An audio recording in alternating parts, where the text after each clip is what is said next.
Mahigit 50,000 rice farmers at kanilang mga dependents sa buong bansa ang nakatapos sa iba't ibang agriculture-related training programs sa ilalim ng Technical Education and Skills Development Authority o TESDA Rice Extension Services Program o RESP noong nakaraang taon.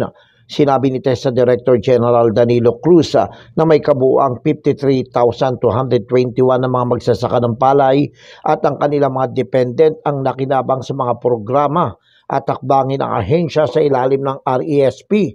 Ayon nga rito kay Cruz, ang Region 8 ang pinakamaraming bilang na may 6,056 na nagtapos noong taong 2022.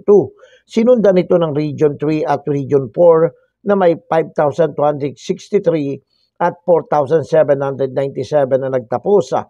Sinasanay ng TESDA ang mga magsasaka ng palay alinsunod nga sa pagpapatupad ng Republic Act 11203 o Rice Liberalization Act. Ang mga pagpapatupad ay inilabas noong September 2019 sa mga aktibidad ng RESP na isasagawa ng ahensya sa pamamagitan ng mga tanggapang palalawigan nito at mga rehiyon.